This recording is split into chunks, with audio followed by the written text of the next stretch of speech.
اعوذ باللہ من الشیطان الرجیم بسم اللہ الرحمن الرحیم۔ میرا سفر جو اس دعوت رجوع الی القرآن کے ساتھ ہوا ہے وہ تقریباً 28 سال ہو چکے ہیں۔ میں سب سے پہلے خالد محمود عباسی صاحب کو ایک خطاب جمعہ میں ان کا میں نے خطبہ سنا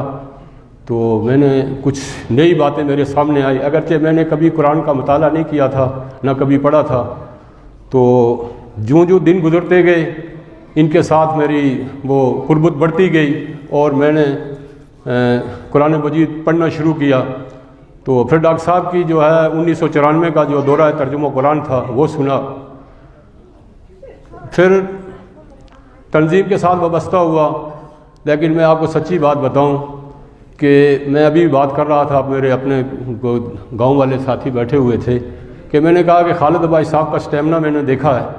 کہ 5 گھنٹے روزانہ بولتے ہیں اور کبھی بھی میں نے ان کو جو ہے نا وہ تھکاوٹ یا کوئی جسے کہتے ہیں بوریت محسوس نہیں کی ہے۔ تو میں جب بھی مجھے موقع ملا میں نے اپنی پوری کوشش کی کہ بار بار قرآن کو پڑھا جائے، سمجھا جائے اور اس کے ساتھ جو ہے نا ایک روحانی اور قلبی تعلق پیدا ہو جائے۔ اور یہ اللہ کا بڑا آسان ہے، میں چونکہ کوئی اتنا پڑھا لکھا نہیں ہوں لیکن الحمدللہ میں قرآن مجید کو جہاں بھی کوئی پڑھ رہا ہوتا ہے مجھے سمجھ آ جاتی ہے کہ قرآن کہاں سے پڑھ رہا ہے، یہ کون سی صورت ہے، یہ کون سی آیات ہے اور اس صورت کا کیا پس منظر ہے۔ مجھے جو قرآن مجید میں سب سے عمدہ بات جو ڈاکٹر صاحب اور خالد محمود عباسی صاحب کی لگی ہے وہ یہ ہے کہ سیرت اور قرآن کو جوڑ دیا ہے۔ یہ سیرت ہے اور سیرت کے وہ تمام پہلو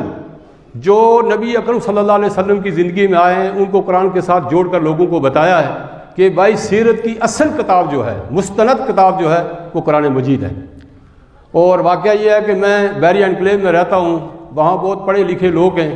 وہ ان کے پاس جو ہے نا دنیاوی علم کی جو ہے نا وہ کومالیہ ہے، لیکن جب بات قرآن کے حوالے سے کرتا ہے تو میں بڑا حیران ہو جاتا ہوں کہ یہ دنیا انہوں نے کیسے بسر کی، کتنی زندگی بسر کی ہے۔ تو ہمارا وہاں حلقہ قرآنی ہے، تو اکثر بات ہوتی رہتی ہے لوگوں سے، تو مجھے وہ کہتے ہیں جی آپ نے کوٹ سے مدرسے سے پڑھا ہے، آپ نے کس اکیڈمی میں جا کر پڑھا؟ میں نے کہا جی یہ میں نہیں بتاتا ہوں میں کہنے کب سے پڑھا، لیکن میرا جو مرشد ہے، جو میرا مربی ہے جس سے میں نے یہ سب کچھ سیکھا ہے، وہ آپ دنیا سے جانے کے بعد بھی اس کا جو وہ خیر ہے وہ پوری دنیا میں پھیل رہا ہے۔ تو میں اپنے دوستوں سے، اپنے ساتھیوں سے یہ بات کہتا ہوں کہ دیکھیں یہ جو ہم اپنا وقت گزار رہے ہیں ہم اسے کوئی اہمیت نہیں دیتے، ہمارے نزدیک جو وقت جو ہے کوئی اتنا قیمتی نہیں ہے، لیکن اگر آپ موت کو دیکھیں کہ وہ کس طرح آ کر جو ہے نا انسان سے جو ہے نا وہ خودکش حملہ کرتی ہے، اور قرآن مجید جب ہمیں اپنی جو ہے ہماری رہنمائی کرتا ہے وہ سیرت النبی صلی اللہ علیہ وسلم کے وہ پہلو جو ابھی ہم نے وہ سورہ احزاب پڑھی ہے، تو آپ اس کو ذرا دیکھیں سیرت کے ساتھ جوڑ کر، تو پھر پتہ چلتا ہے کہ قرآن مجید واقعی انقلابی کتاب ہے۔ قرآن مجید جو ہے وہ کس طرح نامن انسان کو اپنی طرف کھینچ لیتی ہے۔ تو یقیناً ہمیں اپنے جو میں خالد عباسی صاحب کا چونکہ ادھر گاؤں میں بھی میرے پڑوس میں رہتے ہیں، میں نے بہت کچھ ان سے سیکھا ہے، اور کوئی بھی موقع زندگی کا ایسا نہیں ہے کہ مجھے موقع ملا ہو کہیں بھی ان کا درس قرآن ہو یا اور بھی کوئی سی تربیتی پروگرام ہو، میں نے کوشش کیا کہ میں اس میں پہنچ جاؤں۔ اور یقیناً جو ہمیں یہاں آ کر جو ایک روحانی تسکین ہوتی ہے، ایک جو ہے نا دلی اطمینان حاصل ہوتا ہے، وہ شاید ہمیں کسی جگہ پہ نہیں ہوتا۔ اور میں ادھر ہماری بیری انکلیو کی ہماری ایک مسجد ہے، وہاں ایک مولانا میں نے ان کو ترغیب دی کہ بھائی آپ جو ہے قرآن مجید کا خلاصہ بیان کریں۔ میں نے ان کو کتاب بھی تھی، ہمارے ایک بہت پیارے ساتھی ہوتے تھے انجینئر نویز صاحب، ان کا پورے قرآن مجید کا خلاصہ ہے، تو میں نے ان کو دیا، میں نے کہا یہ ذرا پڑھ کے تو آپ تھوڑا یہاں خلاصہ بیان کیا کریں۔ تو میں نے 2-3-4 دن جب انہوں نے بیان کیا تو بہت غلطیاں کی انہوں نے، میں نے جا کر ان کو سمجھایا، پی ایچ ڈی کر رہے ہیں، میں نے ان جا کر سمجھایا تو انہوں نے کہا جی آپ میرے پاس بیٹھا کریں تو مجھے بتا دیا کریں میں کہاں کہاں غلطی کرتی ہے، لیکن میں نے دیکھا ہے کہ وہ اتنی غلطیاں کرتی ہیں کہ تو ٹائم ہی نہیں ہوتا میں ان کو سمجھا سکوں۔ لیکن یہ قرآن مجید کے ساتھ وہ جو ایک تعلق اللہ تعالیٰ نے قائم کیا ہے، میں کہتا ہوں کہ زندگی کی آخری سانس تک اسی کے ساتھ ہم رہیں اور اسی پر ہمارا خاتمہ ہو جائے، اور ہم سب کو قرآن کا داعی بننا چاہیے۔